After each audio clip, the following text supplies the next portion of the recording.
Professor, scientists try those days to discover any trace of towns, Sodom, I'm sorry if I don't pronounce it properly, I think it's Sodom and Gomorrah. So they said, according to some picture from satellite, it could be on the bottom of Dead Sea, because nobody did any search on bottom of Dead Sea, it's just salty and flat. So they were searching on the border between Jordan and Israel. So a gentleman said, according to biblical account, Hazrat Abraham prayed to God to save those towns, but God refused this. Would you please kindly tell us what's true about those towns, if you have any search of all this? Many archaeologists are looking for the dead buried signs, and the Holy Quran has repeatedly emphasized the role of archaeology. If it were, this is not directly in answer to your question, but additional part. If it were a man-made book and Rasulullah ﷺ used to concoct stories from his own mind, then he wouldn't invite the attention of people to dig out things and find the signs themselves. Then there will be just stories and there is no remnant of a story. So that is so much stressed in the Holy Quran, digging and unearthing of the old townships, etc., which were buried, that this is a good sign, a positive sign of Rasulullah's truth. Secondly, as far as the two townships, Gomar and Sodom are concerned, they have not yet been fully identified, the places. But workers, mostly unfortunately Christians and Jewish workers, are trying to find out the remains. As have you read, there is a possibility that they may have been sunk deep into Dead Sea or close by. About the Dead Sea, there is a revised interest in the recent days by the archaeologists, because deep below in the Dead Sea, things cannot rot. It is a natural preservative of things. Roads, etc., whatever sinks down, it never rots. So in the light of that information, I am also looking forward to the results of these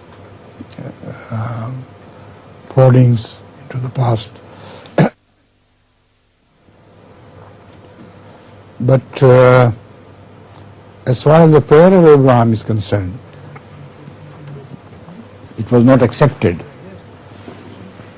because, as I have repeatedly emphasized the fact that by becoming a sodomist, they actually did not believe in the generation of humans. Did not believe that human progeny should continue, because they have no interest in the other side, and children can't be born out of men. So in fact they themselves denied a continuation. So what God did to them was a sort of nemesis, a natural revenge for whatever you do. So I have always been explaining that this is why even today the sodomists are punished in the same way.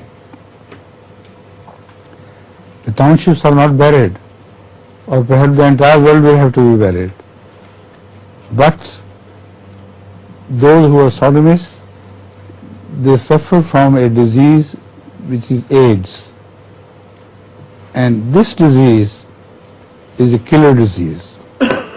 It finishes them completely. Except for those who turn to Allah and repent, then Allah cures them, but not otherwise. So that is why Allah did not accept the prayer of Abraham, because he knew better. Abraham just understood the being, he was very kind and sensitive and very tender heart. So he would naturally look with empathy to those who were suffering, who were about to suffer. That is why he went on praying. It is reported, I think in some biblical stories or Apocrypha, that Hazrat Abraham went on pleading the case of those people, those townships which were about to be destroyed. So Allah answered that, no, he said, God, even if there are 100 pure people, would you not spare them? 100 should be enough to be able to spare the whole, for whose sake the whole town should be saved. God said, yes, I will save if there were 100 good people. So Abraham understood that there are less than 100. He said, no, well, there should be 90. If there are 90 good people, will you not save them? I said, yes, I will do. Then Abraham went on lowering his condition. 70, 60, 50, 30, 20, 10. So then he said, I should not ask again, because if there are not 10 people, maybe there not is one. So he stopped. So this is the reason, because all of them were bad. In fact, there was no single exception, except for those who were saved, like Hazrat Lut and his followers. Got it? Jazakallah.